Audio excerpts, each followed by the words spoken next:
All right, welcome everyone. We're going to go ahead and get started. Thank you for joining us today for this subrecipient monitoring information session. I want to just start out by letting you know that we are recording this session today so that we can share it with other vendors who are unable to attend. And we'll be posting it on the county's website on a vendor page under the CARES funding if there is something that you want to go kind of go back to and listen to a second time. So my name is Tara Bach, and I'm leading a team that is responsible for working with all of you, including the subrecipient monitoring and a group of folks that are paying your invoices. This has added some additional work for the county, and so we've put together a team just for the purpose of kind of overseeing all this CARES work. So we appreciate that you have partnered with Ramsey County to provide so many critical services to our residents during this pandemic. We have a team from Ramsey County on the Zoom session with us today that will explain more to you about the monitoring process and why we need to work together to accomplish this work. We are your partners. We are partners together in this, and we want to work with you so that we can both be successful. You should have received the monitoring guide from your assigned planner. We are asking that you complete that guide and return it to us within 10 business days by sending it to the email address that is included in the guide, but should have been is also included in the FAQ that you should have also received. So as I mentioned, we've got a team from Ramsey County on the Zoom call with us today, and I'd like to introduce you to a few of them. And as I call out your names, if you guys just say hello and give a wave with your camera on, just so they can see who you are. I'm going to start with George Hardgrove. He is one of the controllers here at Ramsey County. We have Matt Phillips. He is one of— Hello, everybody. Yeah, sorry. We have Matt Phillips. He's one of the accountants that will be helping with the monitoring on the Ramsey County side. Give a wave out, Matt. There we go. We have Sue Vang, another accountant that is working with the monitoring team. Hello, good afternoon, everyone. And Saeed Kassim, he is the third accountant working on the assisting with the monitoring. Hello. And I'm not sure if Kia is on the call today, but we have Kia Zhang. She is one of the planners who is helping with some of the coordination of the overall monitoring. I'm on, Tara. Hi. All right. Yep. So you may also recognize your assigned planner or one of the program leads on the call today as well. We're here because we want to answer your questions today. I am going to pass this off to George shortly, and he'll walk through a good amount of information that you should find very useful. If you do have questions along the way, feel free to enter them in the chat box or use the electronic option to raise your hand. Any questions that you ask may very well show up in the next version of the frequently asked questions. So with that, I am going to go ahead and hand this over to George. Okay. Hopefully everyone can hear me and everything. Yes, my name again is George Hardgrove. I'm the service team controller for the Ramsey County's Economic Growth and Community Investment Service team.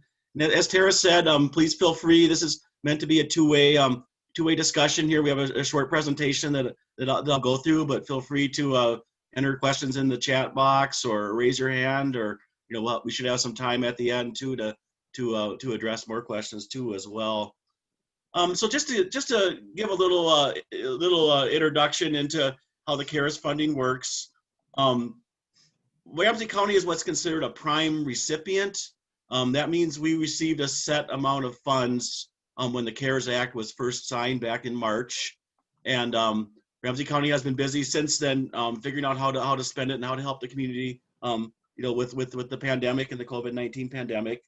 And so So one of the things we've done here is to contract out for a number of different services to help the community, workforce and food and homelessness and all sorts of things like that. So economic development as well too. So anyway, as part of that, because we're a prime recipient and because we're sending the funds on to what we call subrecipients, we're required by the Federal Code of Regulations, the CFR, to perform subrecipient monitoring. And basically, in summary, the federal government just wants to make sure that we're spending the funds in accordance with what the Congress and the President has asked to do with the CARES funds. We also need to make sure that the federal requirements are maintained and we're following the rules and everything like that. So anyway, so it's as part of that too. If you're interested in looking at the exact regulations, it's pretty easy to find if you Google CFR 200.330 through 200.332. That explains the subrecipient monitoring. That's part of the Uniform Administrative Requirements, Cost Principles, and Audit Requirements for federal grants. And even though CARES isn't technically a grant, it's an award, we still have to follow the same fairly similar subrecipient monitoring rules. So with that, Tara, we can go to the next slide, I believe. So why do we do it? The most important reason why we do it is we just want to make sure that the community is getting the help that they need, and that we're following the budgets and the plan. I mean, they put together a pretty coordinated plan of how to spend these funds, and we have many contracts, well over 100 contracts, and so we want to make sure it's properly coordinated and there's different budgets. And so that's really the main reason. We just want to make sure that the community is being helped. The other part of it is sadly, we probably will be audited by the federal government next year sometime, and we could be liable for repaying funds out of non-federal funds if they find problems or significant problems or things like that. So part of it is to protect the Ramsey County taxpayers to guard against that as well too.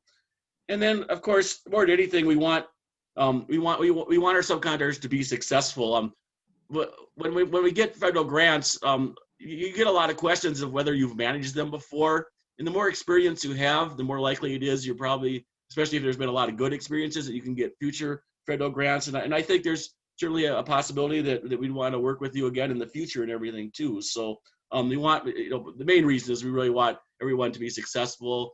We want the subrecipients to feel good and to make sure that we're following the rules and everything else. So that's really the primary reason why we do the subrecipient monitoring. So with that, we could go to the next slide. So how does the process start? The first part of the process is we evaluate the contractor's risk. That's something that's called for in the federal regulations. We've sent out questionnaires that usually involve asking how much experience you have. We usually like looking at other audits. We assess, a key thing is whether we can keep the grant separate in your accounting systems. That's certainly a key part too. So as part of that, we evaluate each contractor's risk and we put them in low, medium, high categories. Sometimes if a subcontractor doesn't have a lot of experience, they may end up in a high category. It doesn't mean it's not anything bad or anything. We just want to make sure we provide enough resources to help the subcontractor in that case. So I think many of you have already returned your questionnaires. After that, the second step is you'll get a letter from Ramsey County with the monitoring guide, and that usually means that we want to conduct the subrecipient monitoring shortly after that. So we'd appreciate it if you could fill that out and send it back within 10 days. That would help us a lot. For those of you that have multiple contracts, some questions on the guide will be the same. We may ask questions about your accounting system or your finance staff, and that may very well be the same answers if you have multiple contracts, but we may ask for different information from each contract. So you'll probably, if you have 3 contracts, you may get 3 guides, but some of the questions can be answered fairly similar. Then at that point, one of the main things we'll ask for too to be returned at that point too is a single audit. We like the single audits because they focus on federal grants specifically. There's certain rules. If you have over 750,000 in federal spending, if you're a big subrecipient, we'd expect to have a single audit.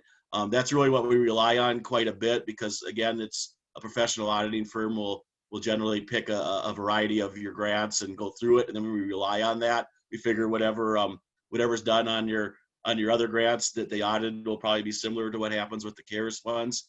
But if you're a smaller firm and you don't have a single audit, that's fine too. Our next choice would be the financial statement audit. Again, that would be an auditor certifying your financial statements at the end of the year.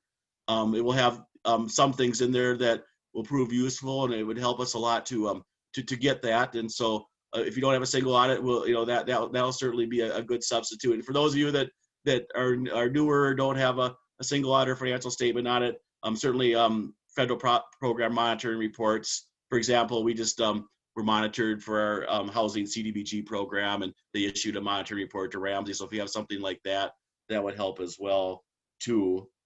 So with that, like I say, that's usually what we'll look at. We'll get the monitoring guide back and the audits, and then that'll help us plan the next steps of the subrecipient process. I think, Tara, if we could go on to the next slide here. So this is kind of the heart of the subrecipient monitoring process. This is where we'll ask a variety of questions depending on the size of your grant, the risk level, the answers to the questions on the questionnaire. Certainly with inventory, one of the things we have to watch is the uses of gift cards and things. Unfortunately, the federal government, you can't buy like a whole inventory of gift cards on the federal grant. You can only charge the federal grant once the gift cards are actually given to somebody. So we'll want to ask, we may ask for documents showing that, if your invoice said there was 20 gift cards given out, we'd want to probably see who got the gift cards or some sort of records regarding that. Another key thing is a general ledger reconciliation with the bank statement. Again, that's something pretty common. Most organizations, Ramsey County does that every month. Again, that's to make sure that the accounting records that are used to prepare the invoice to us can reconcile to the money you actually have in your bank account. So some organizations set up a separate account for certain grants. We don't require that or anything, but we'd want to see some tie to how your accounting system ties to the cash coming in and out of your bank account. We'll also ask, we'll probably ask for some invoices, purchases over 25,000. The federal government does have some purchasing rules. It does start to require quotes and solicit. You have to give multiple vendors a chance if you if you issue a single purchase order for more than 25,000. I don't know that too many of you will have anything that big, but otherwise, yeah, that's pretty much in a nutshell some of the things we could ask. We may, on some of these things we may not. It all just depends on the answers to the monitoring guide and some of the records we get back at that time. But most of the time that will be done as part of a desk audit. There may be a short Zoom or team meeting or things like that, but most of the time we can do that remotely. So I think if there's any other questions, we could go to the next slide here. So like I said before, the county will ask that you return the monitoring guide and any audits that you have, audit reports that you have within 10 days. We don't have a lot of time left in this year, so we'd like to get that back as soon as possible, so we can go through most of the subrecipients. Like I said, we'll ask you questions remotely. We may, it may help to, on a Zoom call or a team call or things like that, to maybe put some reports or some reconciliations or maybe even some screenshots of your financial system on the screen. So when you work with one of the accountants that Tara has mentioned before, they can see the things. And most of the times we can complete things just with that process, and it shouldn't hopefully take more than an hour or two or so. So with that, we can go on kind of to the next slide. Can I just jump in real quick, George? Sure. Yeah. I have a question in the chat. Looking for clarification on what we're saying about if they receive multiple CARES funds from the county, then is a monitoring guide needed for each of the funding sources? Yes, it is. Some of the questions will be the same answers. So, especially like organizational wide type questions, but there is some questions on there that apply to your specific contract. So yes, if you have 3 contracts, we would need 3 monitoring guides back. But of course, we wouldn't need 3 single audits or 3 financial statements. We just need one of those. But we would want to do a monitoring, get a monitoring guide back for each of your contracts. Then there was one more question. It says, it looks like the monitoring guides questions are as if the grant is completed. We would, it's really designed to be kind of in the middle of the grant period. We'd want to, you'd certainly want to have an invoice or 2 that you've sent to us first. But not everything is, not everything, applies to just the very end of the grant. It all depends on the schedule. Some of you will be monitored, sooner than others. Some may not be until December sometimes. So because we have a large number of subrecipients, it would be at different times. But the monitoring guide should work, for even towards the beginning and all the way through the end of the grant at any time. Because some of the things are, I can say, organizational wide questions, like how does your accounting system tie to your general ledger, tied to the bank statement. That could be done at any time, for example. I'll just add that if your program, you really haven't gotten into your program, the services that you are providing, because it's maybe just starting now in October, feel free to still complete the guide, the other questions, but make a note in the program section that you're really just kind of getting started. That will be a note to my team that they could then follow up with you on the program questions, perhaps in November sometime. And then there was one more question. Will there be another monitoring visit in January after the program is completed?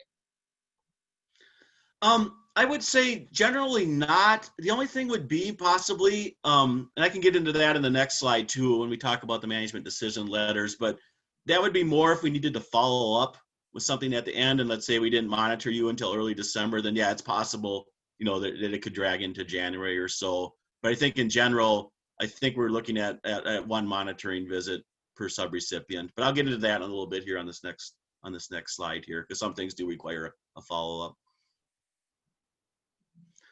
Okay, so what I want to talk about now a little bit is how we conclude the monitoring process. After we get the monitoring guide back and we have a short meeting with you and talk to you about it and exchange some information, you will receive what's called a management decision letter. And we basically have 4 templates that we use for this letter. It kind of follows the 4 columns that we have here in the slide here. The first one is what we all want. If we monitor and we don't find anything at all, we'll send you a letter back just saying thanks, we've looked at it, good job and all that, everything is fine. And of course, in that case, I don't think there'll be any more monitoring visits or anything like that. Similarly, the second column, if we find a few issues that we don't think it has a material effect on the grant, we may advise you, hey, can we fix this or do things a little bit differently. But again, we won't have any follow up to that. We'll just assume it's taken care of because again, they're immaterial issues that we don't think are going to amount to anything. So that's kind of the second level of the management decision letters. The third level would be things where we've found some issues that violate federal guidelines that are material to the grant. And at that point, we will need a corrective action plan. We'll just ask you, can you fix, these 2 or 3 things? And can you let us know when it is? And then in that case, there will be some sort of follow-up. So getting back to the question about the January meetings, yeah, if we were monitoring you in December and we sent you a letter like that, then yeah, it could be followed up with in January. And then the fourth one would be if we found like multiple issues that really have a serious and material effect on the grant. At that point, we would require a formal meeting with Ramsey County management and your management, and there would be some things we'd have to take care of fairly quickly to resolve, to keep us all on the same track. I've been doing subrecipient monitoring. I've been involved with local governments doing this program for the last 10 years or so. So just to give you an idea of how often these management decision letters come up. The first one there where everything is fine, I found that that's about 50% of the time, about half the time, 1 out of 2 subrecipient monitoring visits end up with everything is fine. The next category probably is about 30 to 40% or so of the remaining 50. So really, you can almost say between 80 and 85% of all subrecipient monitoring visits or that I've been involved with, you'll get one of those first 2 letters, where there really isn't any major problems. Either there's none or there's very little problems. So just to give you an idea of the magnitude. The third letter, unfortunately, is probably about 10 or 15% of the time. We do have to follow up on some corrective action matters. And then the fourth one, I've only had to do once in 10 years, so that doesn't happen very often. And hopefully, that'll be the case for all of our CARES grants here too as well. So with that, if there's not any questions on the management decision letter, like I say, this will conclude the subrecipient audit. Then I think we have some tools and resources here. The monitoring guide certainly will send out. I believe there's some frequently asked questions that we'll send out as well too. We have a recording of today's session. And of course, your main point of contact is your planner. And I think most things can probably be resolved, through your planner or with one of the accountants that work for Tara. So at this point, Tara, I'll turn it back to you to see if there's additional questions, comments. Better turn my mute off. Okay, questions, anyone? Feel free to either enter them in the chat, or it looks like, is it LaCora has a question? Yeah. All right, Yes. go ahead. So we're the fiscal agent for an organization that's like actually doing the programming. And I'm just wondering, what does that monitoring process look like if we're just like, so I know we'll have to produce like all of our fiscal records, but as far as like programmatical stuff, like how is that going to work? I mean, we're working together to fill out the guide A, but I'm wondering like the other steps, like how we should go about that.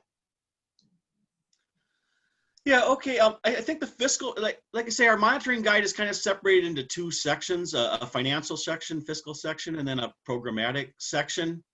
So I think from my understanding of the arrangement here you have is that you handle the fiscal, the financial part, the accounting part for the other organization. And so in that case, we would work with you directly on the fiscal part.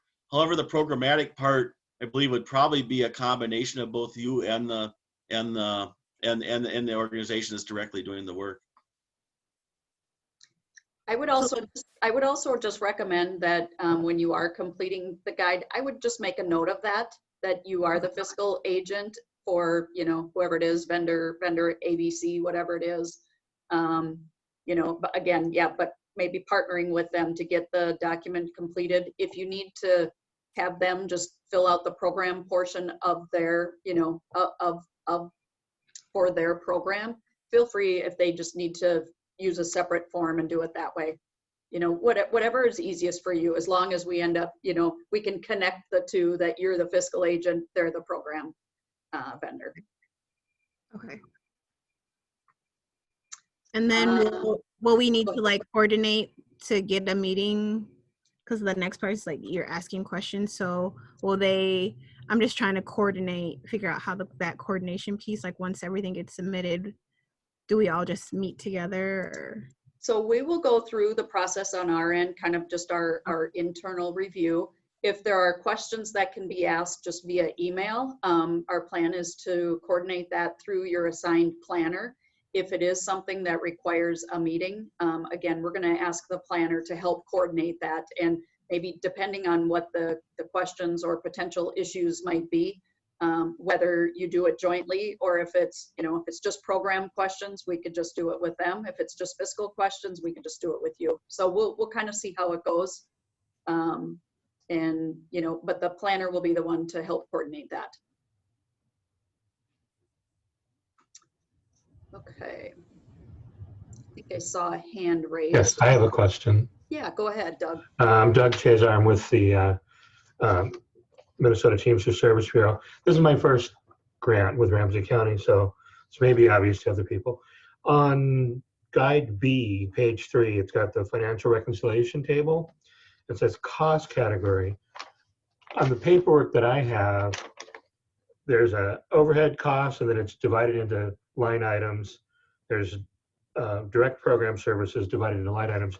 On this table, am I just doing overhead costs and direct program services, or am I doing every line item?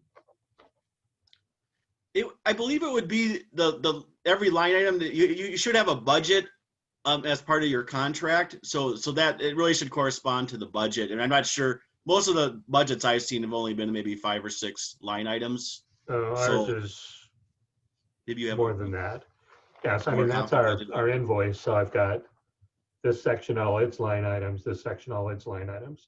So I can fill it in however you want it, but so you want all the line items. Well, it depends what you mean by line item. Like I say, that I wonder, do you further? I mean, did we subdivide it that way when we set up the contract, or did you Yes. subdivide I mean, it this further? is the invoice that you sent us, and it's broken into the line items. So under overhead cost, there's a line item for salaries, for IT, for supplies, for advertising, website, fringe, travel. So those are all line items within the overhead cost grouping. I And, mean, you know, okay. My feeling is you could consolidate, as long as, like I say, you want to keep the overhead separate from like the direct costs. Direct grant costs. There's a couple categories there, I believe. sure, And, and that's all we have is just those 2 categories.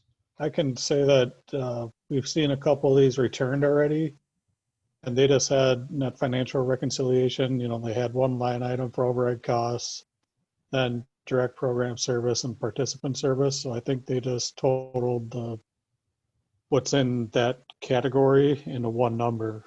Oh, okay. All right. So you just don't the have to 3 go through groupings. and put all this. Yep. Yeah, I'd say just those 3 lines that Matt talked about, Okay. those summary codes. Yeah, Doug. I think that'll work just fine. If we need to get into it in more detail, we would do that at the time. All right, thank you.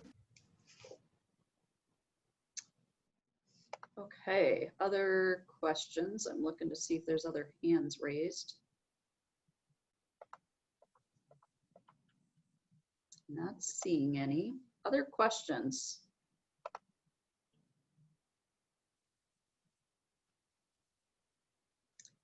Clear as could be, huh? Hi, Tara. Yes, Saeed. Can I add like a question or maybe a comment as an accountant? Hey, my name is Saeed. I'm one of the accountants who's going to be doing the monitoring. This is for a question for George. Like we have new vendors. They're new they don't have federal grant experience. They don't have a single audit. They don't have a financial statement. And when they're submitting their monitoring guide, what are some of the documents we need them to include? That would be. I think, Saeed, we have a matrix kind of with when we assess the risk level. That's both based on the size of the contract, over or under 50,000, as well as the risk level that we gave them when we analyzed the risk assessment. So it really there's various steps there, depending on, like, say, we would need more things depending if it's bigger or more or at a higher risk level. So I guess the short answer is it kind of depends on what the risk assessment came up with. But that's a matrix that we have, and it's in our collection of subrecipient monitoring tools. Not what we usually send out to the subrecipients themselves. It's more just for our staff.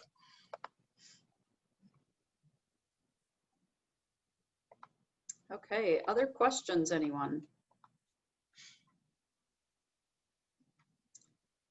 If not, I think we are finished. We're going to give you a half hour of your time back. Hopefully everyone found this to be helpful. If you're like me, we'll cut off the meeting and then you'll think of a question immediately.